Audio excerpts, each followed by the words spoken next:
I started a job as the driven, outgoing go-getter that I've always been.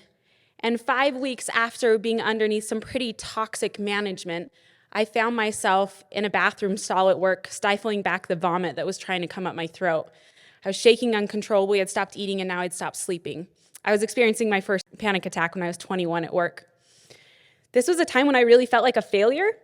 I had never quit anything before in my life. I felt trapped. And what I needed a disruptive leader that would see me for my strengths and that would lend a hand to me. I called my supervisor, the last leader I remembered believing in me and that I knew me outside of this mental crisis I was having, and she said, let's get you back to work. I went back. How long do you think I lasted? Not even 2 hours being back at work before I went up and I said, I'm sorry, I can't do this. I'm never coming back to work again. I went home and I got underneath a blanket and I said I was never coming back out from under that blanket. No one could get me out. I get a phone call from my leader. She says, Julie, I want you to try again tomorrow. We're going to do this 1 hour, 1 day, 1 minute at a time if we have to, and we're going to get you back on your feet. She was a disruptive leader. She was willing to see me in the midst of my struggle, and not just see me, but she had compassion on me. She connected with me, and she gave me a shot. She gave me a shot. She gave me a second chance. And because of that, I was able to go on and have what I think has been a fairly successful career, more successful than I ever thought. She changed the trajectory of my life, quite honestly, and saved it because she was willing, in the midst of my struggle specifically, willing to give me a shot. Do we understand the kind of motivation that comes from people who are sometimes an underdog, who sometimes don't even have their own confidence to tie their own shoes? I've been able to speak all over the country, explaining to leaders exactly what's at stake when you give people a shot in the midst of their struggle. I've published a couple books, some of which you have stolen, apparently. No, I'm just kidding. I had to throw that in there.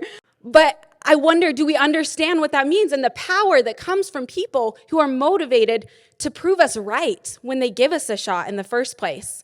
Oracle, and there's so many people in America right now that need a shot. Oracle has done some research recently. 78% of the people that they surveyed said that they felt like the pandemic had severely affected their mental health. 53% with depression, 52% with anxiety, and 32% with PTSD. Now, how did people get through these hard things in the past? How do people get through world wars where they buried sons and husbands and sent people off to war? They got through it because they did it together. They were burying people together as a community. Luckily for us, Stanford Medical has also done some more heartwarming research, which shows that people that lack social connection, they are more vulnerable to these behaviors, anxiety, depression, even suicidal behaviors. But people high in it, they're more connected and they're less likely to have these mental health crises at work.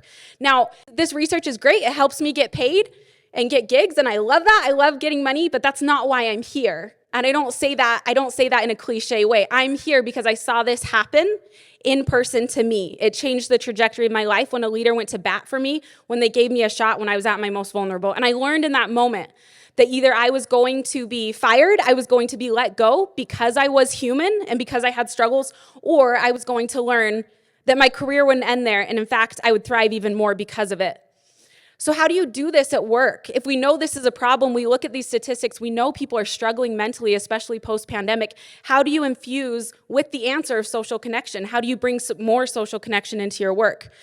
It's got to start with us. You have to be the example of this. And a big one, in my book, I See You, I share a lot of different tools of how you can socially connect with people better. But in the interest of very, very short time today, which I'm not used to, I'm just going to share a couple. One is to ask for help in the organizations you lead and in HR. If you yourself ask for help, you're giving other people silent permission to do the same.